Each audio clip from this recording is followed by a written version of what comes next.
Antes de empezar, tenemos un invitado internacional, Atahualpa Oviedo Freire, pero se encuentra con nosotros un personaje sumamente sensible para la cultura andina, para la cultura nuestra. Está con nosotros el Taita Shanti, y para él también, que es no solamente un líder espiritual, sino también un pensador nuestro de la divinidad contemporánea, les pido también un fuerte voto de aplauso. Está con nosotros.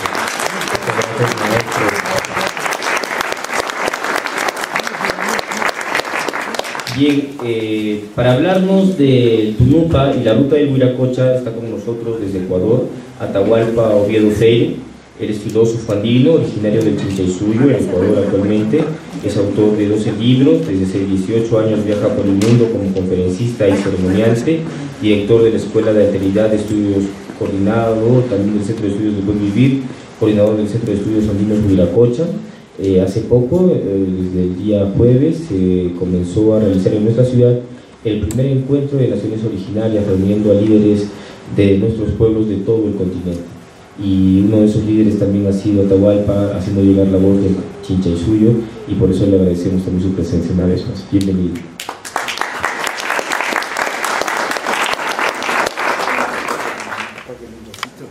Por favor, luz de la sala, tal vez si me ayuda de acá atrás.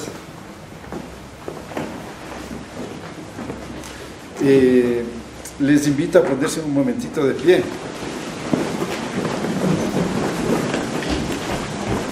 Bueno, creo que sí me ven. En todo caso, les invito a poner la mano izquierda en el ombligo, la mano derecha en el corazón.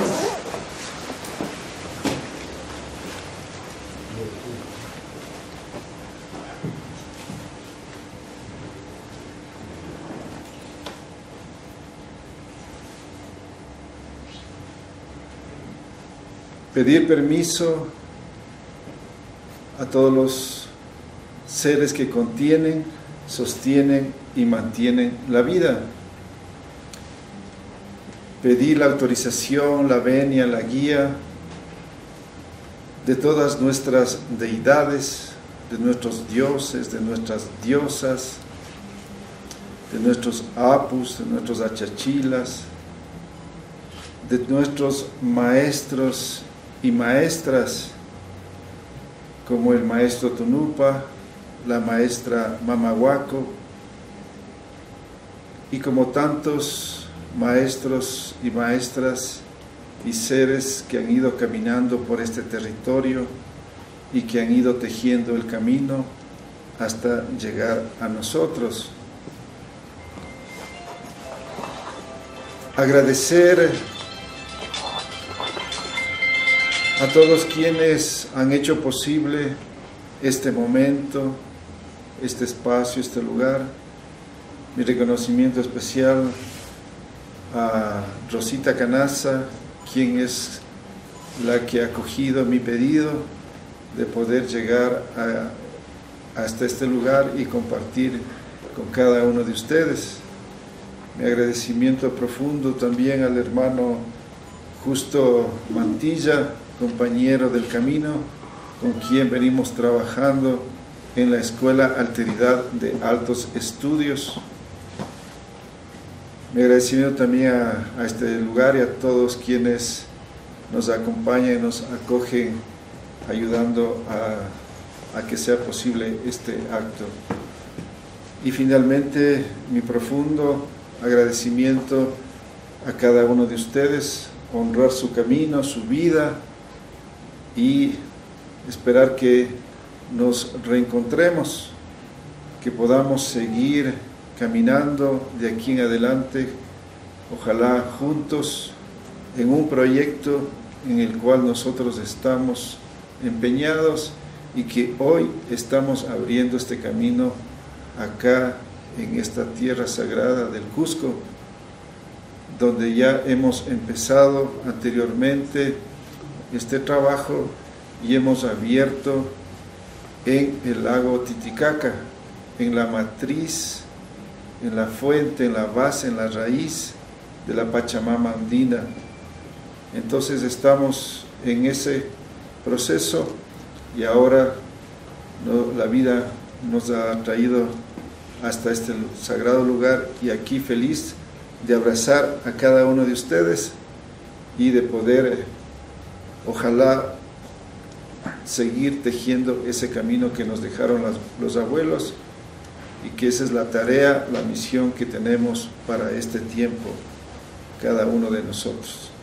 Así que mi fuerte abrazo, mi cariño, mi respeto, y pues saludarles, también traerles el cariño desde el Chinchaysuyo, de lo que hoy se llama el Ecuador, desde el pueblo Quito, desde la mitad del mundo, la tierra que me ha visto nacer, y que desde ahí venimos recorriendo para restituir el Tahuantinsuyo. Estamos en ese trabajo de recuperación del Tahuantinsuyo, que no ha muerto, que está vivo, que está latente, y que hoy necesita florecer, reemerger y restablecerse como fue desde hace miles de años. Así que muy agradecidos, un abrazo nuevamente, muchas gracias, tomen asiento por favor.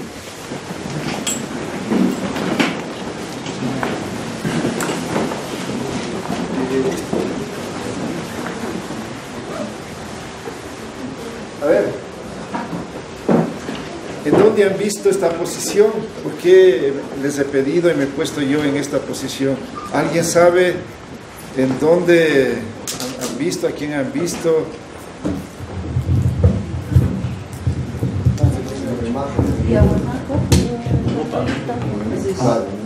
¿Han visto este personaje? Se avanzan a ver.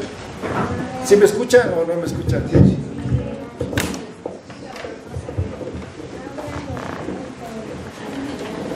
No se ve mucho. Bueno, ahí por ahí. Luz. A ver, aquí hay más luz. Ahí está mejor, ahí está mejor. Ah, ahora sí. Ajá, claro. ¿Han visto? ¿Han visto? Sí, ¿Han visto? sí, sí, sí. Este es el más conocido, ¿no es cierto? Ya. Está en Tahuanacu. Yo digo Tahuanacu, que es el nombre antiguo, originario, primario. Es decir, que vendría incluso antes del Puquina.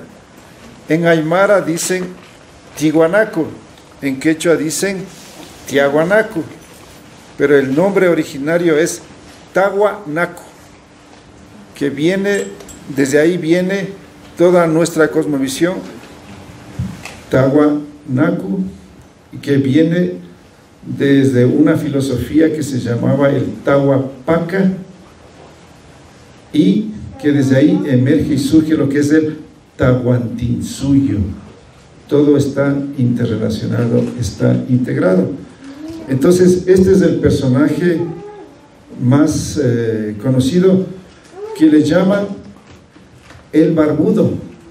Cuando ustedes van hacia lo que hoy se llama Bolivia, en el Collasuyo, y van al templete subterráneo, ahí está este monolito.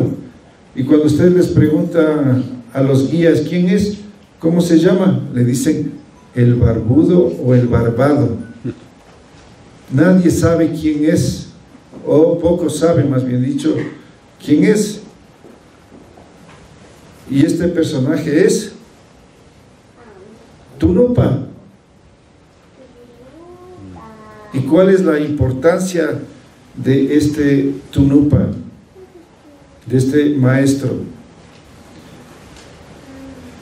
Que si queremos hablar de grandes maestros de la humanidad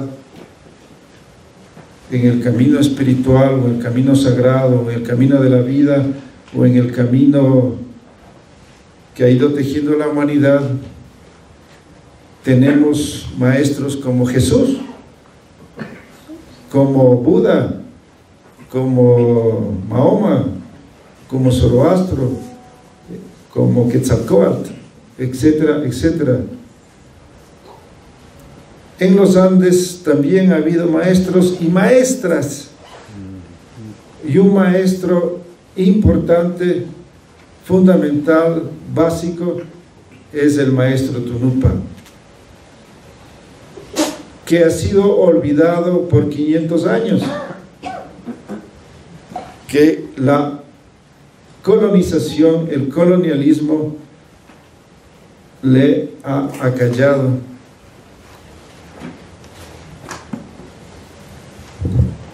Como de igual manera, no sé si avanzan a ver, ¿qué es los que avanzan a ver? Un mal llamado Estela de Raimondi. La mal llamada Estela de Raimondi, que es otra representación del diosa Huiracocha.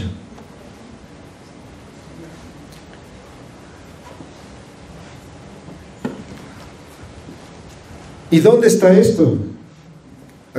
¿Quién dice esto? ¿Nos estaremos inventando? ¿Será que acaso nosotros estamos especulando? Lo dicen los propios cronistas. ¿Qué hicieron estos personajes? Comenzaron a escribir lo que escuchaban. Claro que lo interpretaban, lo pasaban el filtro bajo el cual ellos habían sido educados. El filtro católico, el filtro monárquico, el filtro medieval y toda la lógica de lo que hoy llamamos el pensamiento occidental, que aunque más claro habría que decir del pensamiento eurocéntrico, e incluso si vamos más atrás, del pensamiento helénico, y si vamos mucho más atrás, del pensamiento mesopotámico, concretamente del pensamiento sumerio. Desde nuestro punto de vista, la historia es antes y después de los sumerios, es decir, hasta antes de los sumerios, Dios y todos los dioses y todas las diosas estaban aquí. El dios rayo, la diosa montaña, la diosa luna, el dios sol, en todas las culturas del mundo, todos tenían esa visión de la divinidad de lo sagrado, aquí conviviendo con dioses y dioses, todo era sagrado, hasta que aparecen las religiones. Es decir, antes había un sentido espiritual de la vida, y después surge la idea de la religión, en donde ya Dios no está aquí. Le cogen, yo digo que le dan un puntapié y le envían afuera. Ya es un ser inalcanzable, que está en el más allá, que dicen que es un ser omnipotente, omnisciente, omnipresente, etcétera, etcétera. Entonces, ¿quién es? ¿De dónde surge esta idea?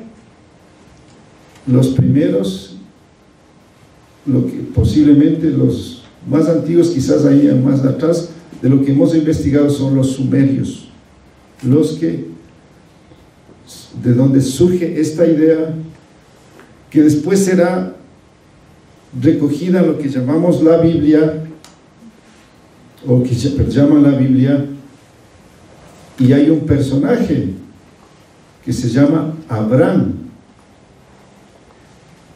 Y este personaje, ¿de dónde proviene?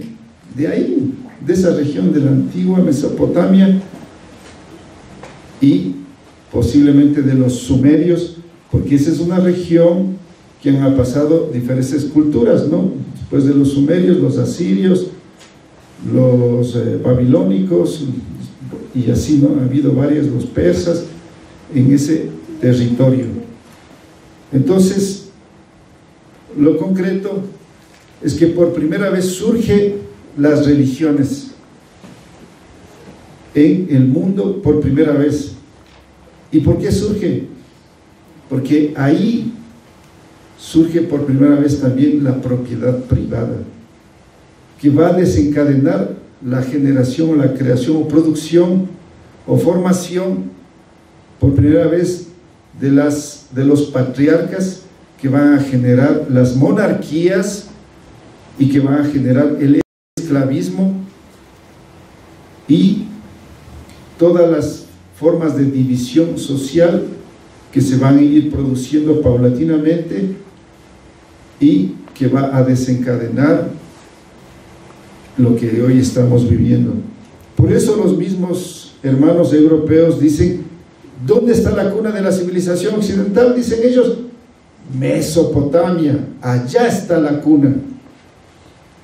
Claro que ahora lo revalorizan, lo enaltecen, pero no.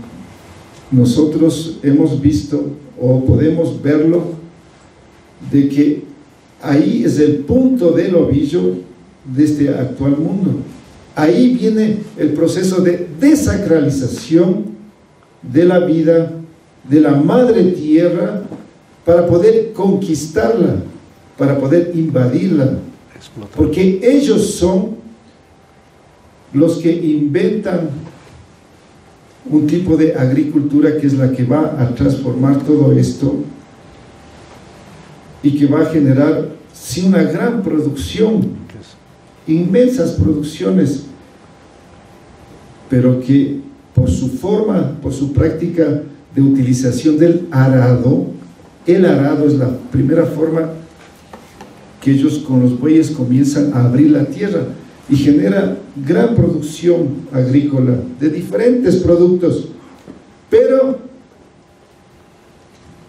que posteriormente los va desertificando.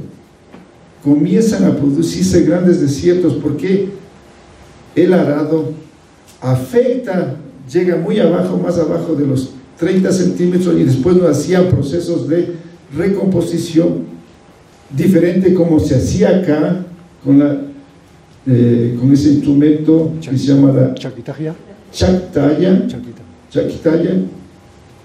que simplemente hacía un huequito y se introducía la semilla y no afectaba. En cambio, el arado es el gran causante del cambio que se produjo en el mundo y que hoy estamos viviendo. Parece que...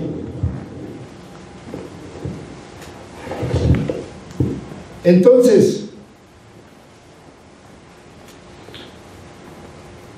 al momento de surgir todo este proceso que acabamos de anotar, se va a producir un vuelco, una transformación total, donde se va a expandir toda esta serie de nuevas creencias, de nuevos conocimientos, y todas esas nociones de la religión que se van a ir expandiendo paulatinamente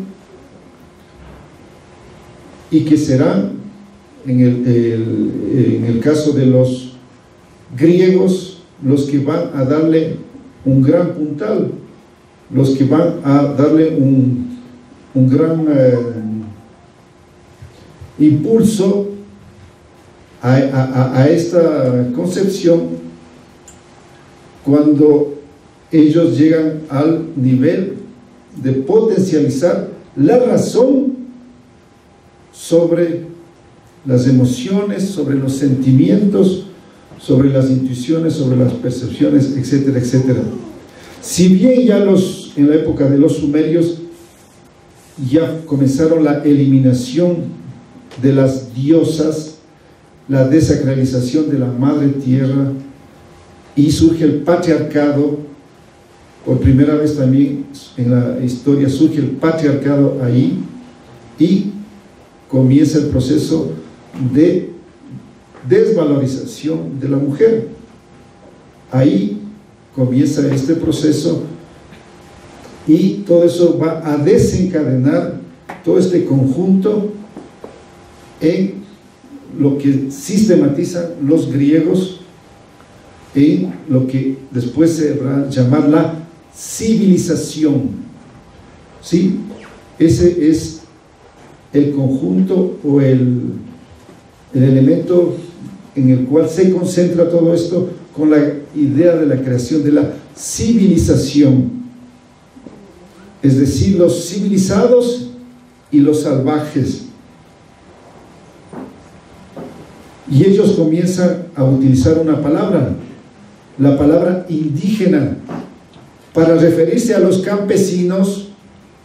Les decían, ellos son los indígenas, porque ya surge la polis, surgen las ciudades de estado y van concentrando todo eso del poder hegemónico en las ciudades, y los campesinos eran los indígenas, y ya comienzan a decir que son irracionales y hablan de salvajismo, etcétera, etcétera.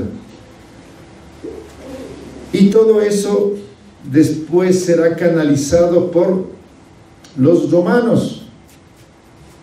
Ellos conquistan gran parte de Europa y van a imponer todas estas concepciones que habían sistematizado los griegos, de todo este conjunto, ¿sí?, de todo lo que he señalado. Los griegos son los que le dan el soporte, particularmente Platón, Aristóteles. Ellos son los que organizan, ordenan todo este pensamiento, y serán los romanos los que se van a encargar de llevar todo esto por Europa y destruir con todas las culturas indígenas de Europa. Son ellos los que van exterminando con todos los pueblos y sus formas culturales milenarias que habían desarrollado en su territorio. Como por ejemplo van acabando con los idiomas. Hoy sobrevive un solo idioma en Europa, un idioma indígena. ¿Cuál es ese? ¿Alguien sabe?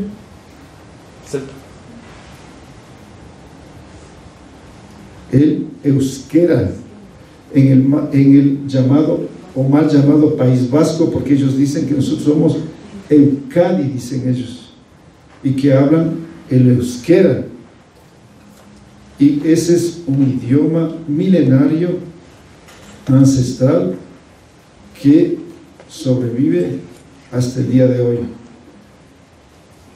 El celta que nos habla el hermano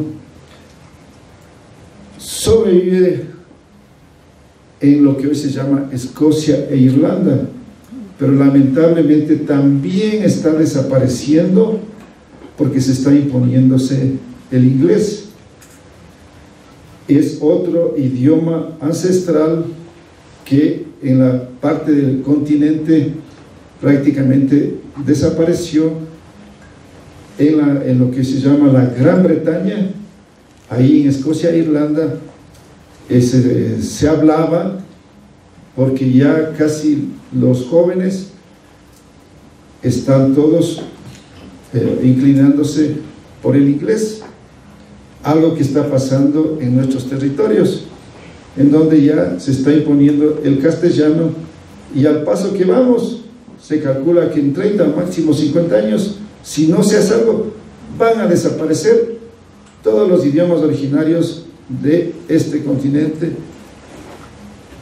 Así que estamos en peligro, en serio peligro.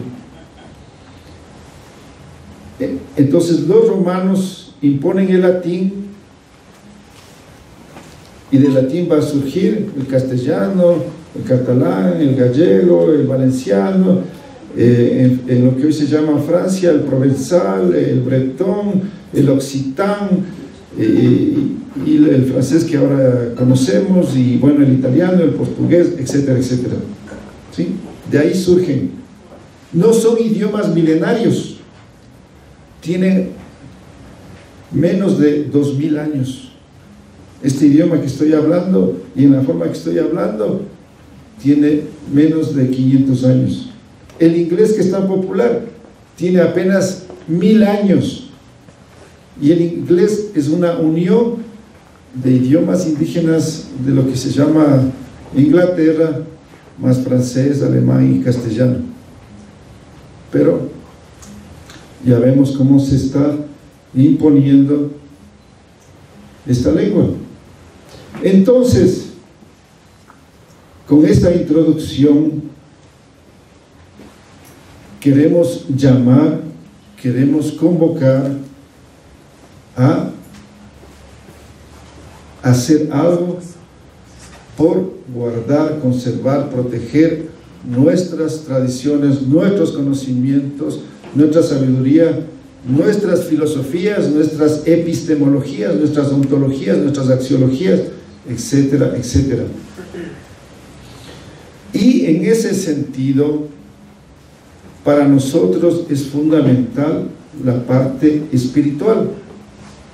Nosotros creemos que la base, el centro, el condumio, la raíz es la parte espiritual. Y todos lo saben, todos los pueblos. No es casual que cuando llegó el invasor acá trajeron muchos curas, porque la parte más sutil del ser humano es lo relacionado con lo sagrado.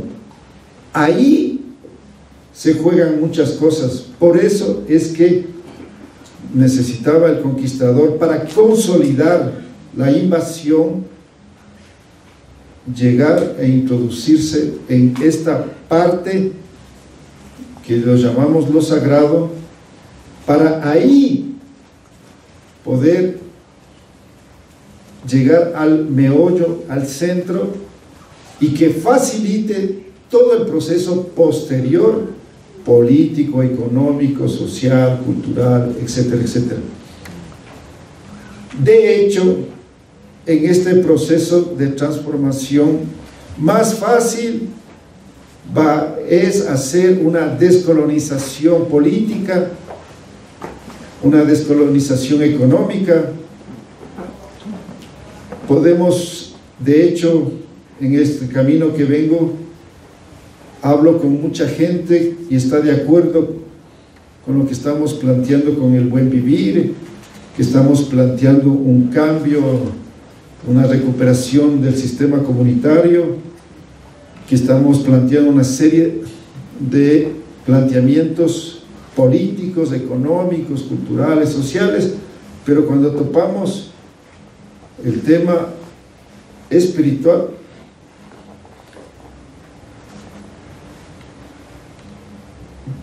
es muy difícil.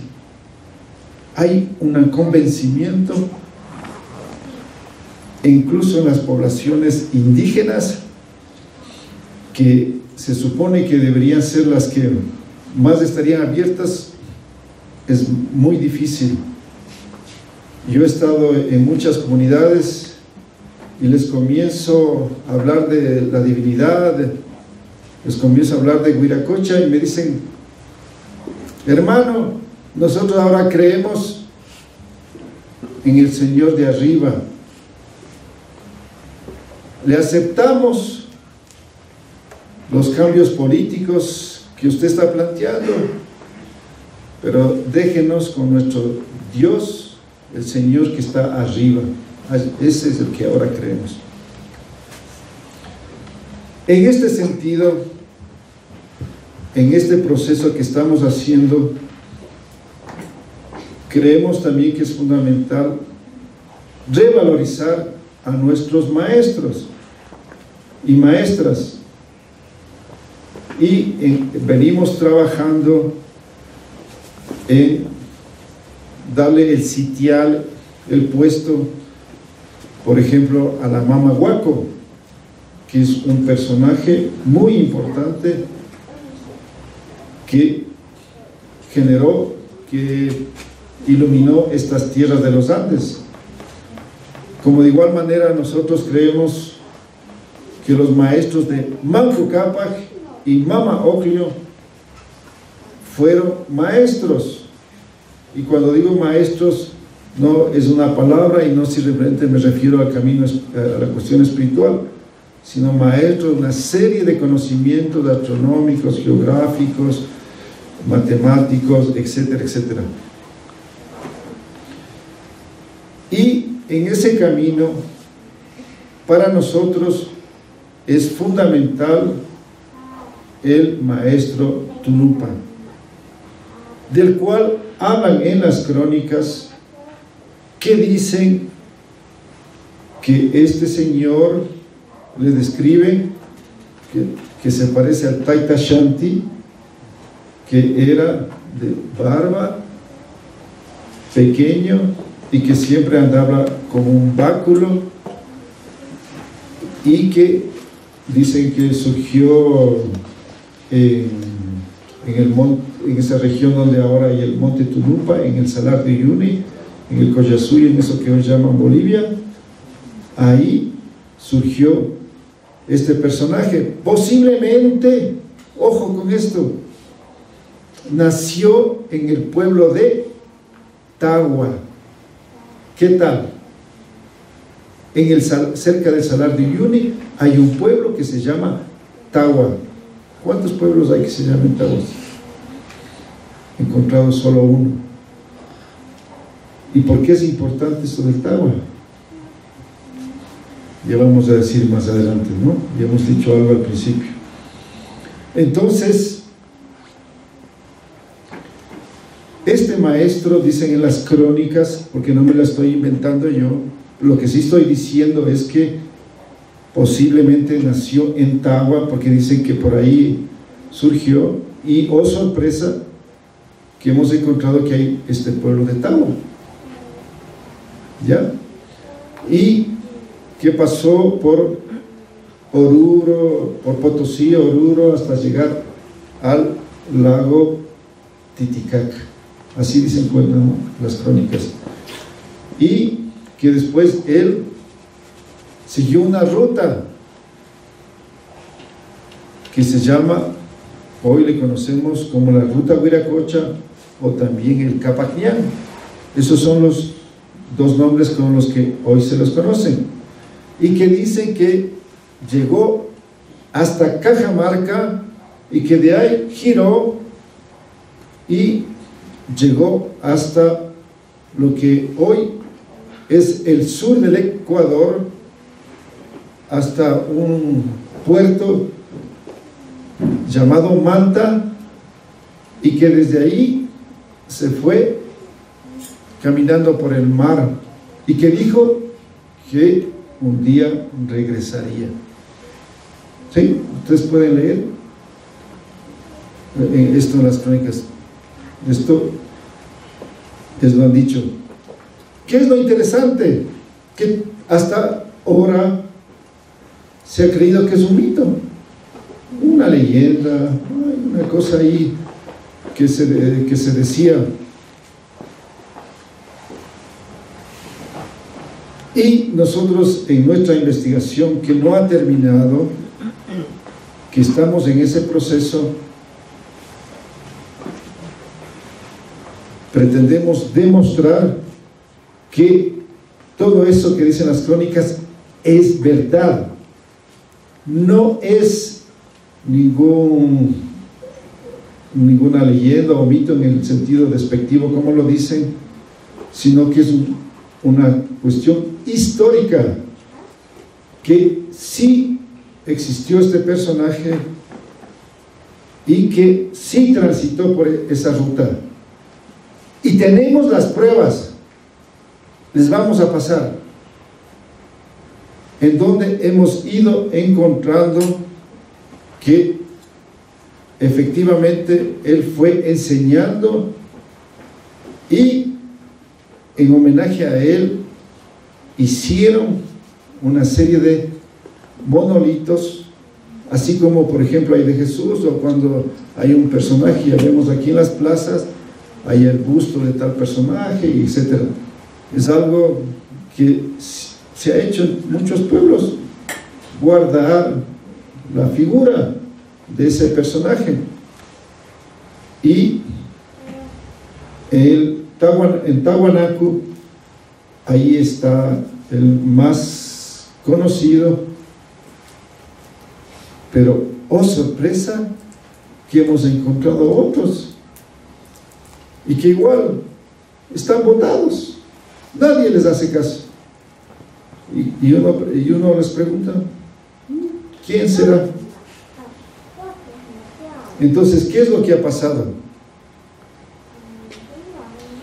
Que hemos comprendido, hemos recibido, yo prefiero decir así, recibido la guía, la orientación, la enseñanza de los abuelos, de las abuelas, que me han hecho el honor, el regalo de depositar la confianza en mi persona para que pueda abrir este camino. Entonces, ¿qué es lo interesante de todo esto? Que como ustedes saben, este Capañán fue redescubierto por María Schloten, que ella se da cuenta y al observar que habían muchos poblados y que estaban en línea recta. Ese fue el gran aporte de esta mujer, y que eso comenzó a activar, a despertar, a abrir muchas cosas, y que como consecuencia otros comenzaran a ir a confirmar, verificar. Y ahí tenemos el trabajo de Carlos Milla Villena y el trabajo de Javier Lajo, y así otros que han ido aportando a este que se llama el Capañán o la ruta de Huiracocha. Entonces faltaba confirmarlo desde otro plano, y a partir de ese personaje que dicen las crónicas llamado Tunupa, y que también le dicen Tunupa Huiracocha, y que desde nuestras investigaciones y desde nuestros sentimientos, porque no solo trabajamos con la razón, sino del proceso que venimos haciendo también desde un proceso que llamamos espiritual, emocional, hemos sentido y comprendido que Tunupa alcanzó el séptimo estado de la conciencia. Es decir, en la tradición andina hay niveles, 7 estados principales, como igual en relación a los 7 centros de energía, o chakras como se dice ahora. Entonces, una persona que alcanza el séptimo estado de la conciencia, alcanza el estado Huiracocha.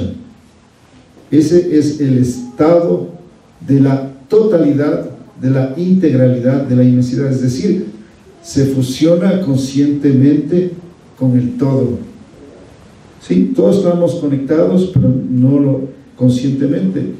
Entonces, llegar al séptimo estado, estarlo conscientemente, lo que implica despertar, activar una serie de capacidades, de talentos, de facultades para estar en esa misma condición de, por ejemplo, provocar un rayo, de, no sé, de tener un granizo, qué sé yo, algo como también lo hacen los apus, que son otros seres inorgánicos que tienen también capacidades, facultades, más que nosotros los seres humanos, y que ya sabemos que pueden influir y que pueden hacer cosas. Y de hecho hay los llamados chamanes que pueden comunicarse, que pueden conversar con estos apus y pedir y hacer procesos en favor de la comunidad, aunque podría ser también en contra, si podrían hacerse procesos de afectación, porque todo depende de la calidad del apu, porque hay diferentes tipos de apus, de diferentes niveles y diferentes categorías. Y les cuento una anécdota de cómo entré a este mundo. Hace poco más de 20 años atrás, llegué por primera vez a esta tierra sagrada del Cusco y fui a Sacsayhuamán. Me quedé impresionado de lo que veía. Era un joven que se quedó maravillado, extasiado de todo lo que veía. Así que me acerqué a una de las inmensas rocas y me puse en esta posición, abrazándole lo que podía y declarándole mi amor. Gracias, Sacsayhuamán, qué hermoso que eres, te amo. ¿Y qué van a creer? Escucho una voz que me dice: tengo un regalo para ti. ¿Qué pasa? Pensé que era alguien que estaba atrás mío. Regreso a ver, no había nadie. ¿Qué está pasando? Pero digo, la voz salió de adentro de la roca. ¿Cómo es eso? Tengo un regalo para ti. Un regalo. Claro, en mi mente occidental estoy pensando en algo material, un regalito. Entonces, mi regalo, y comienzo aquí está la roca, ¿no? Comienzo a buscar mi regalo. Y no encontraba mi regalo. Pero dice, ¿cómo alzo a ver la vista? Y veo un hueco. Y entonces, como soy chiquito, me estiro y meto la mano, digo, aquí debe estar mi regalo. Y siento algo, ¿no? Y saco, era una piedra de este tamaño, pero lo interesante que era en forma de pirámide, así, en forma de pirámide. Una pirámide un poco irregular, natural, ¿no? Entonces, wow, me quedo maravillado. Qué hermoso regalo que me hace Sacsayhuamán. Y me voy feliz, agradecido, honrado. Sigo caminando, sigo dándome las vueltas. Cuando llego a la parte sur y hay como una concha acústica, ¿no? Ustedes conocen bien, entonces hay una concha. Así que me siento a descansar. Ya estaba cansado. Estaba mirando el horizonte cuando de pronto cierra los ojos. Otra vez. Alguien me habla. Igual, no había nadie. Y claro, estoy volviéndome loco, ¿qué me pasa? Una voz que así se me acerca, cierra los ojos.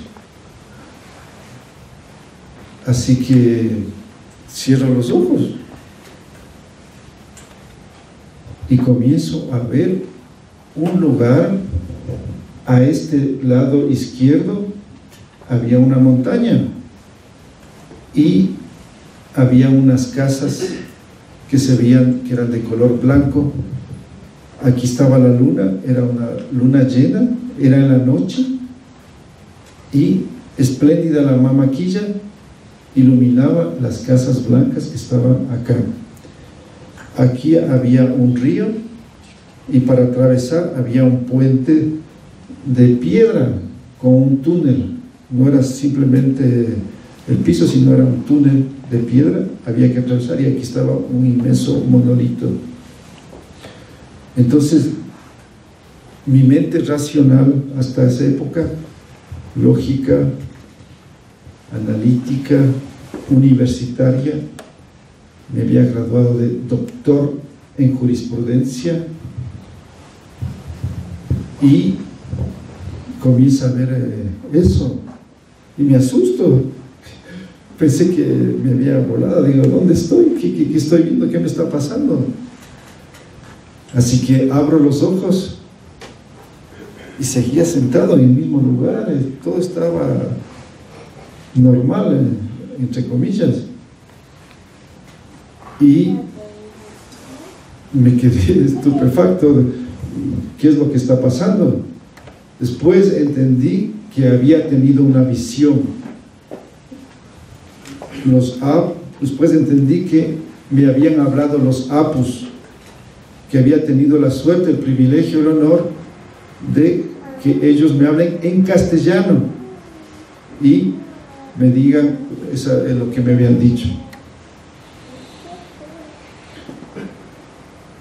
Ahora sigamos, vamos ahora a demostrar, para ya no cansarles tanto, con las pruebas que hemos ido encontrando, para demostrar. ¿Y cómo es que, a partir de qué elemento que nos dimos cuenta, cuál fue lo que nos inspiró la posición con la que les he pedido? Esta posición me llamó la atención y yo dije, ¿será que solo este señor está en esa posición? ¿Y qué significa? Es largo de explicar todo el simbolismo, solo rápidamente algo. El ombligo es el centro de energía femenino. Aquí estamos conectados hacia la madre, nuestra madre biológica. Y la mano izquierda es la mano femenina. Y esa es la relación con el ombligo. La mano derecha, masculina, en relación con el centro del corazón, que es considerado un centro masculino y que está asociado con el sol. Entonces es la unión del padre y la madre, el padre y la madre. Algún rato podemos profundizar si ustedes lo desean más allá. Entonces ahora sí, ¿qué es lo interesante de todo esto que les estoy diciendo? Que, oh sorpresa, que hemos comenzado a buscar si hay otros personajes como este personaje de Tahuanacu, y hemos encontrado varios. Y oh sorpresa, que todos están en ese camino. No hemos encontrado fuera de ese camino, los hemos encontrado en la llamada Ruta Wiracocha o Capacñán, y los hemos encontrado hasta el Ecuador. Qué interesante. Pasemos por favor la primera. Entonces aquí está el maestro Tunumpa, ojo con las manos. Ahí está el personaje barbado, como lo describen en las crónicas. Ese personaje que da las características. Entonces ahí tenemos un primer elemento. Entonces, monolito del maestro Tunumpa en Tahuanacu, mal llamado el Barbudo, en lo que hoy les llaman Bolivia. ¿Ya? Segundo, pasamos por favor. Ahí mismo, en este lugar, en este hoy que se llama Centro Arqueológico, que para nosotros fue un centro espiritual. Para nosotros, Tahuanaco fue lo que hoy llamaríamos una universidad. Allí se iban a formar, a preparar, a entrenar en una serie de altos conocimientos. Martín de Murrúa habla en su libro que él encontró que en los Andes había una serie de centros de estudios y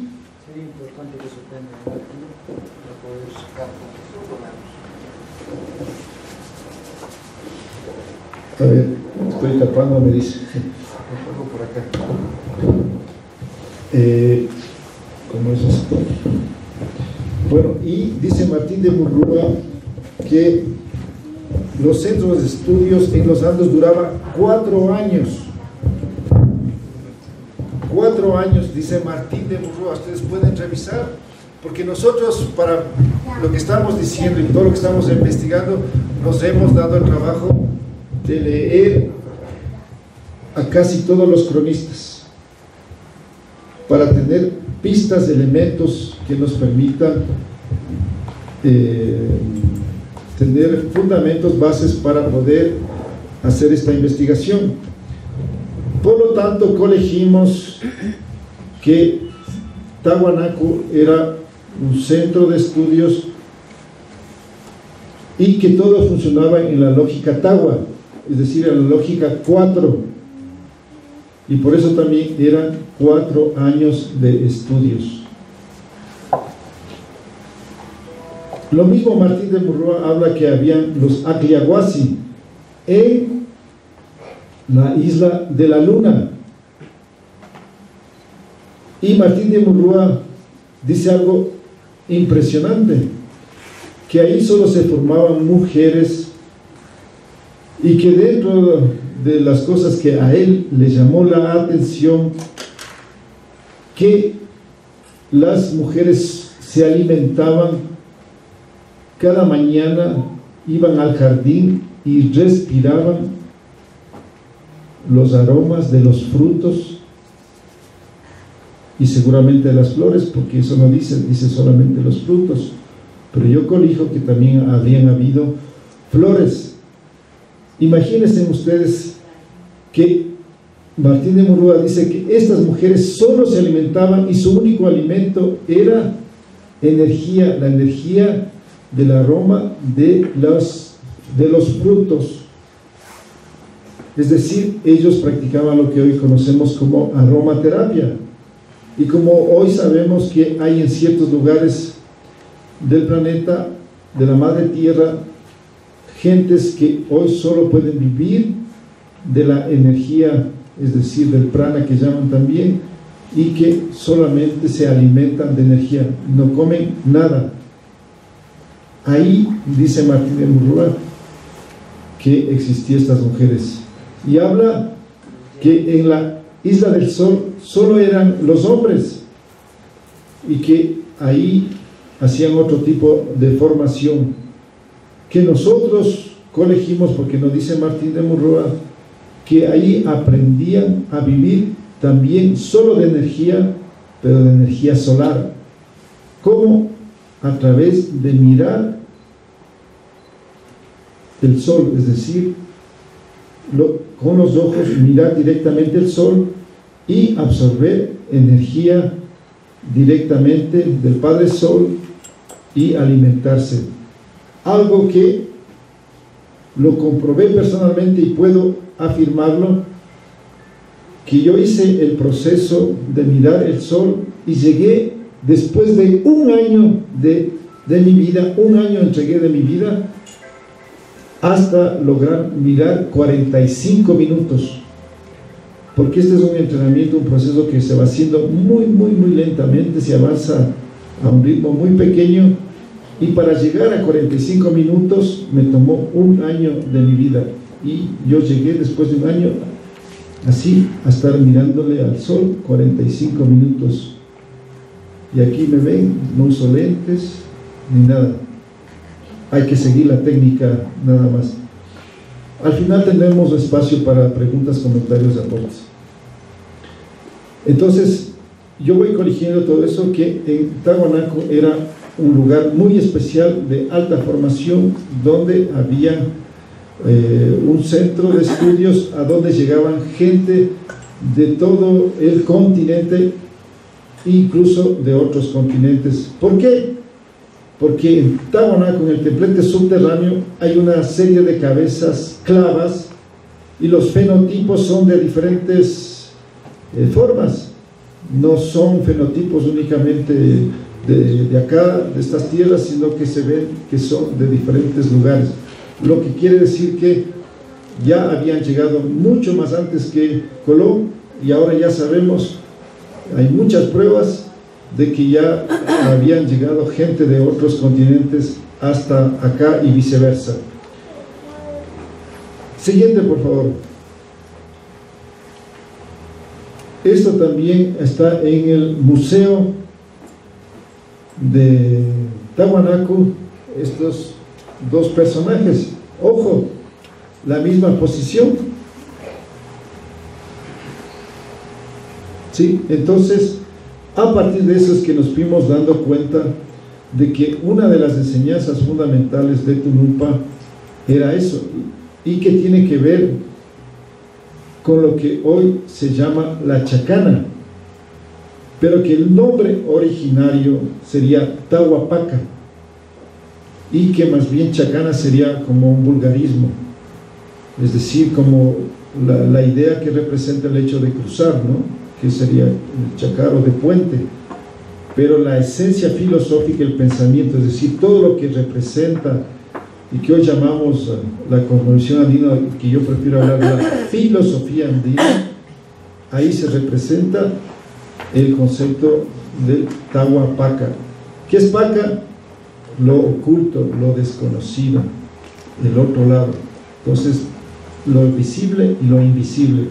Entonces, el 4 es el fundamento, el principio fundamental, es el código que tiene relación, como usted sabe, con los 4 elementos, las 4 direcciones, etcétera, etcétera.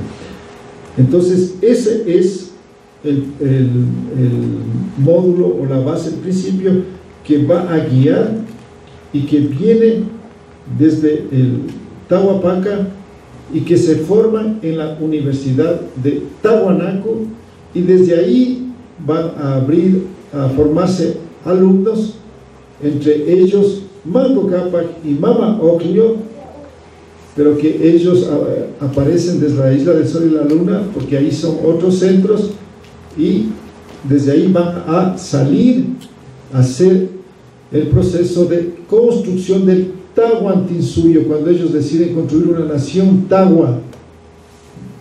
Dicen es innecesario, urgente, importante crear una nación Tahua, y ya saben toda la historia hasta la construcción del Tahuantinsuyo.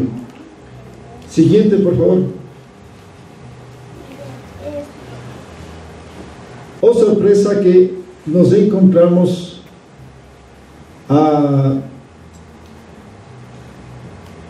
en la parte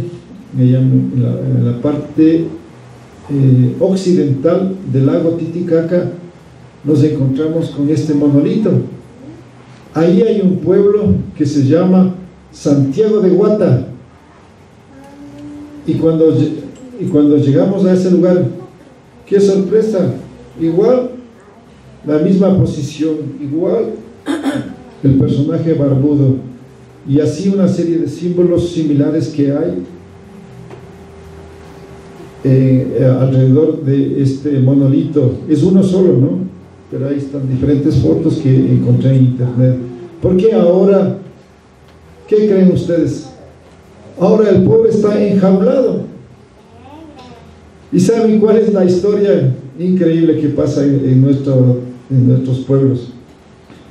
Este monolito, dicen que de pronto aparecía en un lugar y después aparecía en otro lugar, y que el alcalde daba la orden de que le fueran a traer y le vuelvan a poner en la plaza, y que de pronto aparecía otra vez en otro lugar, hasta que deciden cortarle las piernas. ¿Se imaginan ustedes?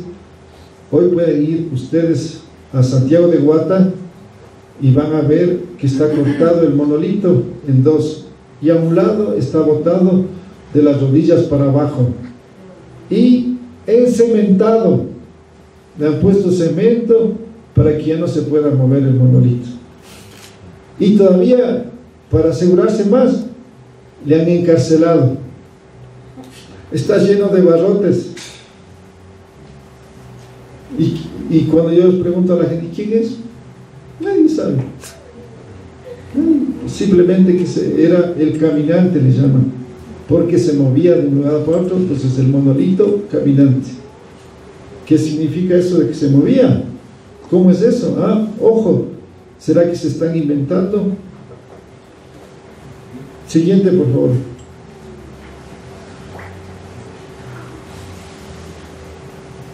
Esto es una réplica que hay en Argentina, que la hizo un antropólogo argentino que estuvo también por acá y que hizo unos dibujos que pasemos la siguiente, por favor. Él hizo estos dibujos del doctor Casanova y Cito Mucache en el año 1933. Ojo, miren, las mismas características. Voy a tener que apurarme porque me acaban de decir que ya tenemos que irnos. Siguiente, por favor. Oh, sorpresa, miren, nos encontramos en Kencohuancane, que está en todos estos monolitos que les estoy presentando están alrededor del lago Titicaca y cumplen el mismo patrón, es decir, hay un principio básico bajo los cuales está todo fundamentado. Avanzamos rápido porque, oh sorpresa, que hace unos 5 años encuentran en Saiguani, provincia de Muñecas, también en la parte boliviana, lo encuentran a este personaje y sigue la misma característica. Es una casualidad, es un azar. Como me contaba un amigo que está aquí, Pablo, que nos acompaña en las investigaciones, que él se había ido con un investigador a Tahuanaco y le ha dicho a este señor: ¿usted sabe por qué está el barbudo en esta posición? Es que no tenía dónde poner las manos. Él está ahí, Pablo, él me contó eso, increíble. Miren, y ahora estamos en la parte de Puno y tenemos el mismo personaje en las mismas condiciones. Seguimos, vamos a pasar porque ya me están presionando. Y hemos encontrado en el Museo Lítico de Taraco, en Puno, también, ahí está, lo mismo. Sigamos. Y ya acá cerca de Cusco, en el Museo de Pucara, miren, ahí está, otra vez le encontramos al maestro Tunupa. Seguimos. Y, oh sorpresa, que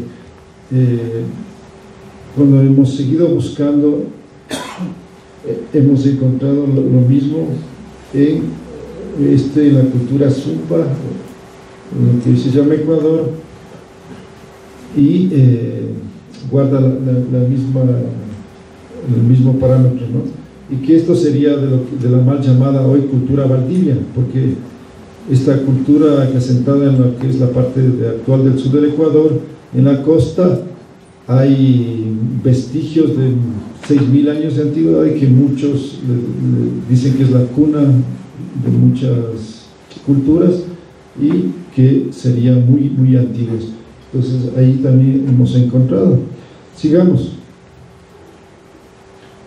Y en Sacachún, provincia de Santa Elena, hemos vuelto a encontrar también a este personaje y guarda similares características. Hoy es famoso en el Ecuador este personaje y le llaman San Virutete, porque como tampoco saben quién es, a alguien se le ha ocurrido, porque como está ahí se le ve el órgano sexual y dicen que es el dios de la fertilidad, y le van a coger y le pasan la mano al San Virutetiti o Virutete, no me acuerdo. Seguimos, por favor. Seguimos. Y posiblemente hemos encontrado incluso en Colombia. Seguimos. Bueno, lo cierto es que esos monolitos siguen el camino, la ruta llamada de Huiracocha, y que justamente coinciden los que les he presentado, todos los que he presentado están dentro de esa ruta y siguen la ruta por el actual Ecuador, y ahí es donde justamente hemos encontrado estos monolitos.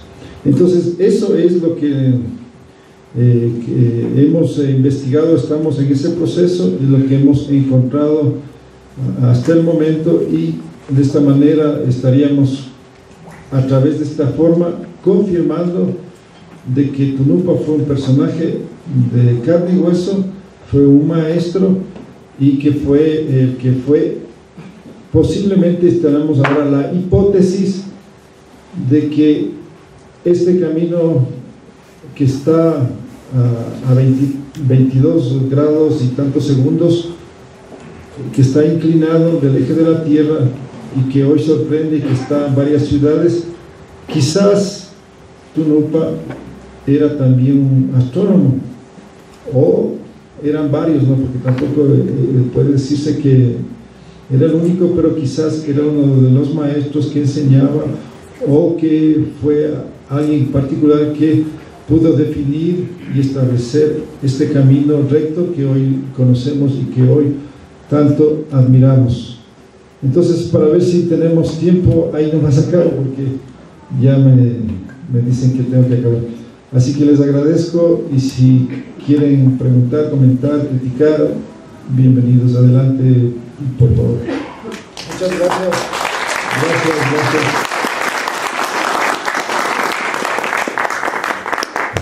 Gracias, Atahualpa. Vamos a dar la posibilidad de 2 preguntas, por favor.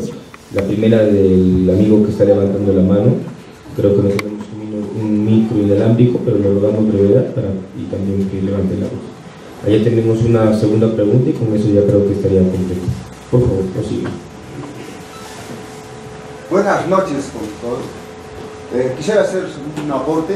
Primeramente, felicitar por la exposición, algo muy bonito, ha sido al biólogo Justo Mantilla, y después a su persona por la segunda exposición.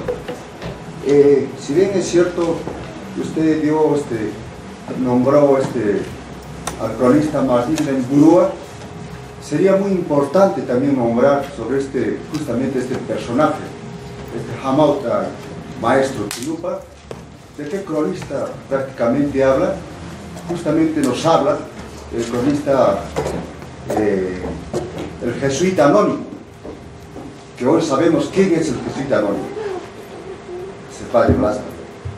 Entonces él dice en la crónica que había 2 grupos en el antiguo Perú. Uno de ellos era los Huancaquiri, que se dedicaban a hacer meditaciones en una forma de ascetas, como anoretas, que vivían por su voluntad exiliados en las altas punas y así como en los desiertos, y ahí donde usted dice, justamente en la parte de Salar de Uyuni, cerca más o menos, buscaban esas partes para poder meditar por su propia voluntad.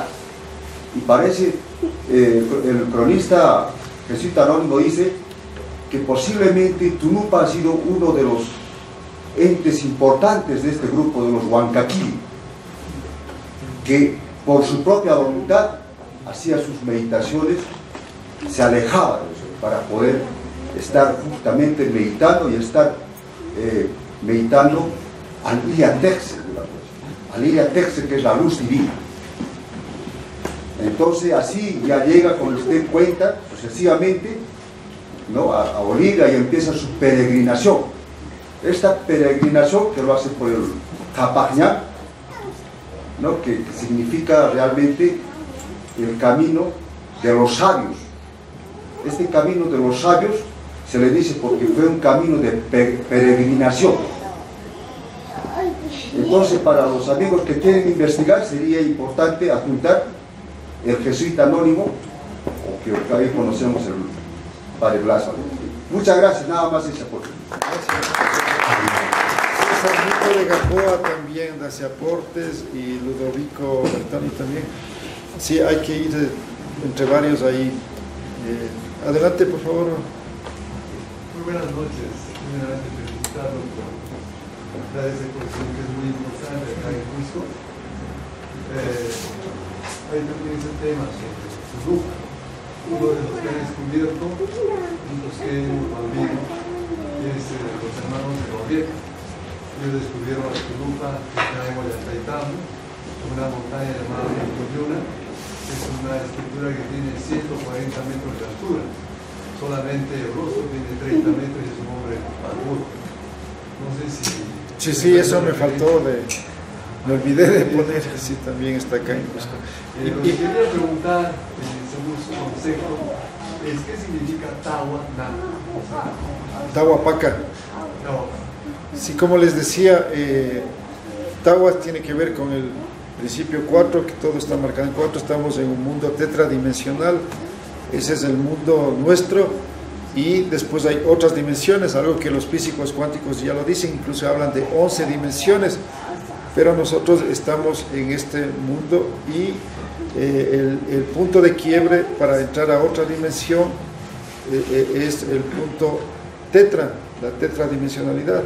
Entonces esto, digamos, es cuando, por ejemplo, tomamos ayahuasca, cosas, y podemos pasar a otras dimensiones, ahí salimos de este mundo. Entonces, el Paca es justamente el mundo invisible, el mundo desconocido, el mundo que no lo podemos ver la mayoría y que es el otro lado. Entonces ellos manejaban y vivían justamente esa relación de lo visible y lo invisible, de lo conocido y lo desconocido. Entonces, jugando en esta idea de que siempre hay la complementariedad, la reciprocidad. Sí, eso así rápidamente. ¿Alguien más tal vez tiene alguna? Sí. Una última pregunta, por favor. Gracias. Ya tenemos que irnos, finalmente. Bueno, tenemos el auditorio creo que hasta las 8:30, 9 de la noche, pero tenemos un momento para la reciprocidad, para una gratitud para nuestros dos exponentes. Gracias por su tiempo. ¿Hay referencias por cronistas también de la existencia de monolitos? No, nadie habla de monolitos. Voy a terminar, eso es una reflexión. Hay referencias de cronistas que mencionan la existencia de un monolito en la plaza de armas de Cusco, así como también en Machu Picchu, como referencia a armas. Ahora, cuando nos preguntan a nosotros cuál fue el dios más importante en la época antigua, ¿consideramos a Viracocha o al Sol? ¿Y qué referencia para ustedes? Ya, a ver, el Huiracocha es la referencia, la representación, lo que hacen los incas de sistematizar y de organizar a diferentes dioses, el dios Con, el dios Tixi, el Apu, Pachacama, y entonces crean y unifican en Apu, Ilia, Tixi con Tixi, Huiracocha, Pachayachachi, Pachacama.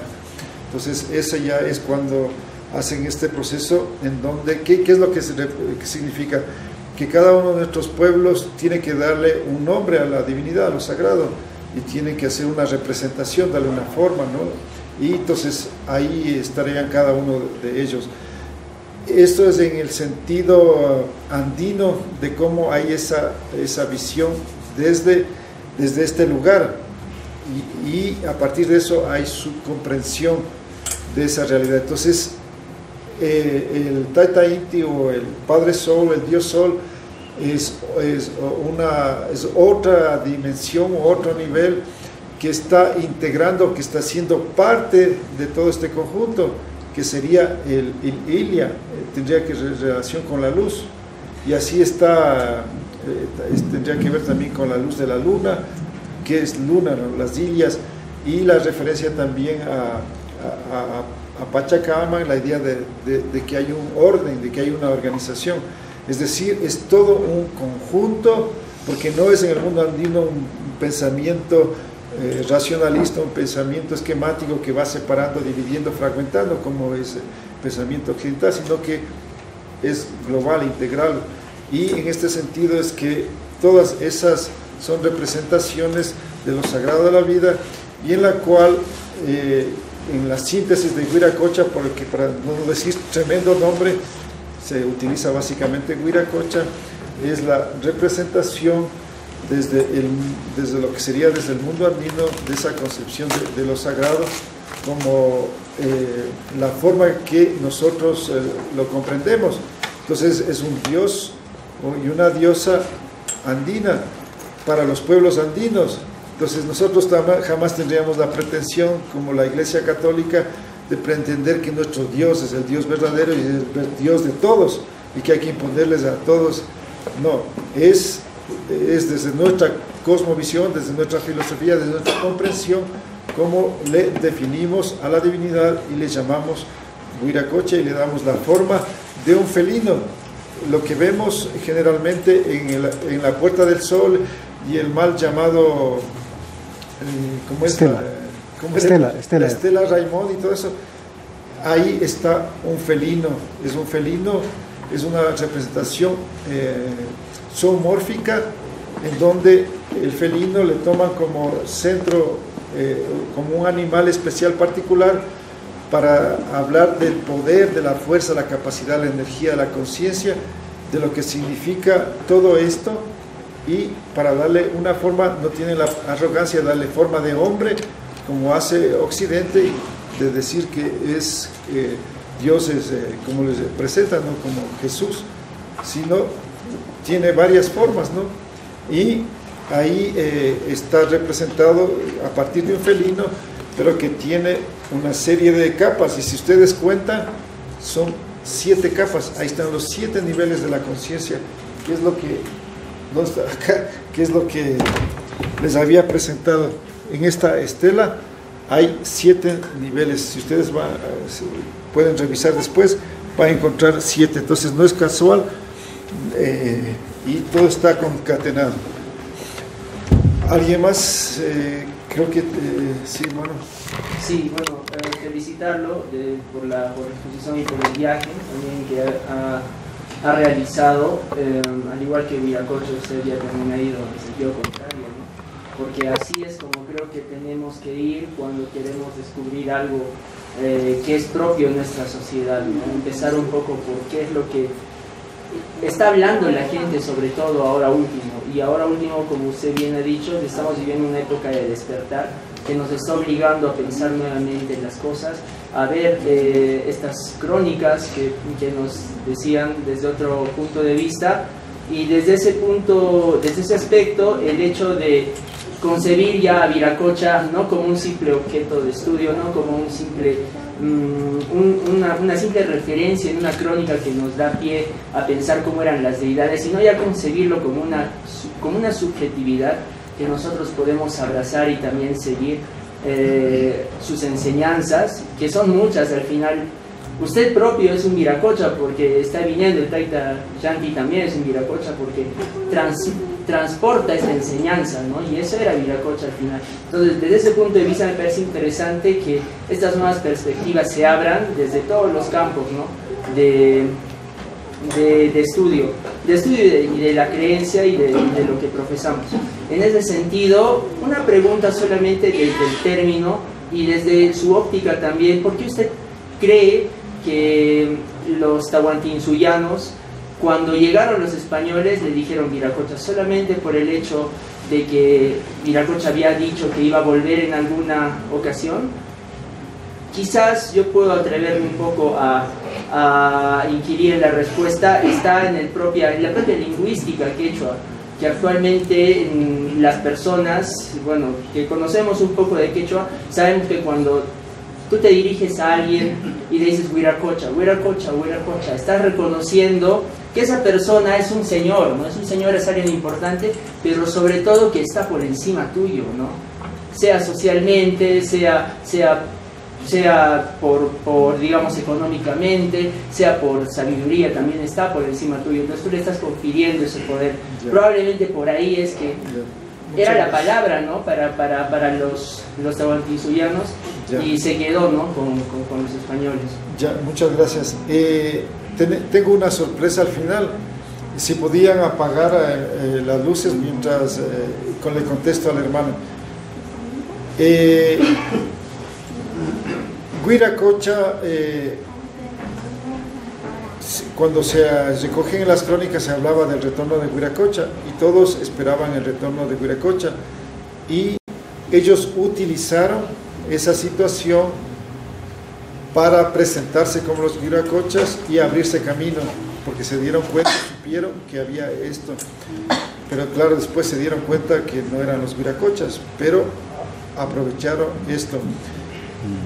Y esto es algo que algunos personajes lo han utilizado. El Inca Viracocha no se llamaba Viracocha, se llamaba Tutin y Yupanqui, si no me equivoco, ¿no es cierto? ¿Qué es lo que dicen? Que él... Inca, sí, bueno, no me recuerdo el nombre. Lo cierto es que él dice que tuvo un sueño y que se le presentó Viracocha, y a partir de eso él se llamó Inca Viracocha, y así han habido otros personajes que por lo tanto es un estado de la conciencia, es un estado del espíritu, es un estado de inmensidad, de totalidad, el concepto Viracocha. Entonces cuando uno lo asume, lo integra, lo despierta, lo activa, entonces puede, digamos, le pueden reconocer como Atanupa Viracocha por haber alcanzado eso, ¿no? Y así estaríamos hablando de ese nivel bajo los cuales van ciertas personas, les van reconociendo o se reconocen y van utilizando, pero se aprovecharon los conquistadores de esto para abrirse camino. Esa sería así a largo. Y para terminar, me estoy olvidando algo importante. Hemos empezado en esto que hemos recibido de mensajes, que hemos recibido de guías y orientaciones. Tenemos el trabajo de revalorizar, rescatar, abrir todo este trabajo, seguir con las investigaciones y seguir difundiendo todo esto. Así que ya hemos abierto trabajo en lo que se llama Bolivia, concretamente en La Paz, que está cerca del lago Titicaca. Hemos abierto un grupo de trabajo con los cuales estamos ya haciendo algunas cosas para que todo esto conozcan la gente de allá. Y estamos en la tarea de abrir otro equipo de trabajo aquí. Y después queremos abrir en Cajamarca y bueno, a Quito, etcétera. Entonces, la cordial invitación, si alguien está interesado, quiere integrarse y formar parte del equipo de trabajo que estamos haciendo, pues al final se acerca un momentito y nos ponemos de acuerdo. Entonces, está abierta la invitación para los que quieran y quieran participar y hacer algo, pues son bienvenidos. Y entonces, con este grupo de Bolivia, de Collasuyo, estamos haciendo varias cosas. Y entre esas también hemos formado un grupo de música. Estamos haciendo lo que se llama música medicina. Así que en homenaje a Tunupa y Viracocha hemos hecho una canción. Así que les vamos a presentar este trabajo que hemos hecho. ¿Hay más volumen?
Eso, muchas gracias.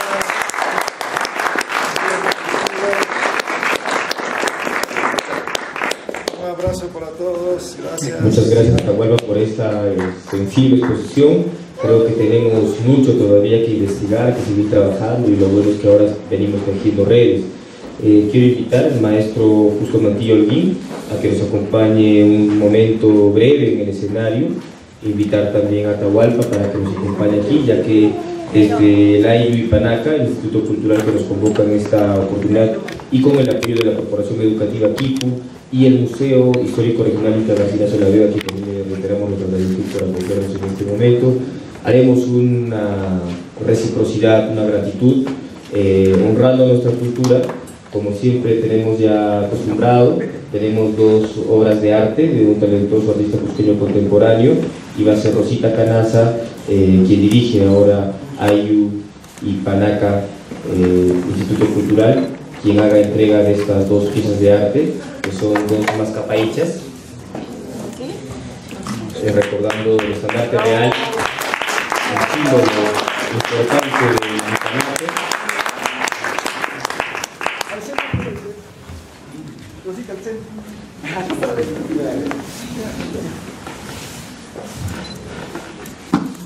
Un pasito más atrás puede para la luz. Para la luz y para la luz.